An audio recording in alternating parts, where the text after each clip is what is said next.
வீட்டில் சும்மா போர் அடிக்குதுன்னு லோக்கல் சேனல் மாற்றிக்கிட்டு வந்துக்கிட்டே இருந்தேன். அப்போ தான் இந்த ஒரு படத்தோட ஒரு சீன் ஓடுச்சு.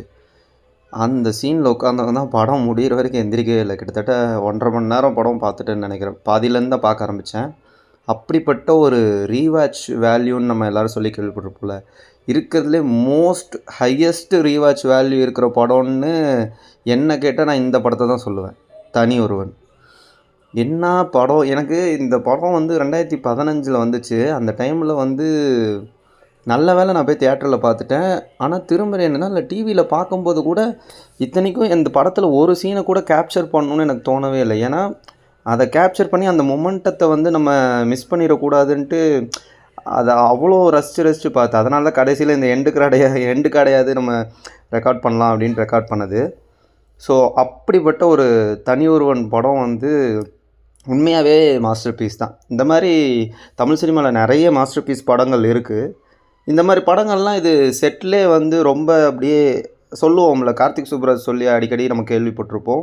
எனக்குமே பர்சனலாகவே அது உள்ளுக்குள்ளே ஃபீல் ஆகிருக்கு. ஸோ சில படங்கள் வந்து தன்னைத்தானே உருவாக்கிக்கும். அந்த மாதிரி கேட்டகரியில் வர படம் தான் தனி ஒருவன். ஏன்னா இன்றைக்கி பார்க்கும்போது கூட அவ்வளோ ஃப்ரெஷ்ஷாக ஏதோ இன்றைக்கி ரிலீஸ் ஆன ஏதோ ஒரு படத்தை பார்க்குற மாதிரி ஒரு ஃபீல் தான். எந்த ஒரு ஓட்டையுமே இந்த படத்தில் தெரிஞ்சிருக்காது. இப்போயே எனக்கு தெரியல. என்னால் இன்றைக்கும் கனெக்ட் ஆகுது இந்த படம். அதுவும் ஃபைனலாக அந்த தனி ஒருவன் சாங் ஓடிட்டுருக்கும்போது என்ன மாதிரி சாங்கில் என்ன மாதிரி வேலைப்பாடு இது அந்த மாதிரி தான். மியூசிக்கு, ஆக்டிங்கு, டைரக்ஷனு, கேமரா எல்லாத்துலேயும் அடித்து துவம்சம் பண்ணியிருப்பாங்க அந்த படத்தில். அப்படி ஒரு ஆர்க், அப்படி ஒரு டீட்டெயில்ஸ். இந்த படம் பார்த்ததுக்கப்புறம் எனக்கு திரும்ப தோணுது, இன்னும் என்னடா இங்கே உட்காந்து பண்ணிகிட்டு இருக்க, நீ சாதிக்க வேண்டியது நிறைய இருக்குது. அந்த பாட்டில் வர லைன் மாதிரி தானே, தனி ஒருவன் நினைத்து விட்டால் இந்த உலகமே தடையும் இல்லை, தனி ஒருவன் நினைத்து விட்டால் இந்த உலகத்தில் தடையும் இல்லை, உலகமே தடையும் இல்லைங்கிற மாதிரி. ஆமாம், நம்ம நினைக்கிற வரைக்கும் தான் எல்லாமே. நம்ம நினைக்க ஆரம்பிச்சிட்டோன்னா முடிஞ்சு. அது தனியாளாக இருந்தால் சரி, தனியாள் தானே கூட்டமாக மாறும். இந்த மாதிரி நிறைய எக்ஸாம்பிள் இருக்குல்ல. ஒரு தனியால் நினச்சி இனிஷியேட் பண்ணது தானே நிறைய புரட்சிக்கான காரணமாகவே இருந்திருக்கு. ஹிஸ்ட்ரி எடுத்து பார்த்தா தெரியும். அவ்வளோ ஒரு டீட்டெயிலிங். இன்றைக்கி அந்த படத்தை எனக்கு பார்க்கும்போது நிறைய விஷயம் என்னால் வந்து கனெக்ட் பண்ணிக்க முடியுது.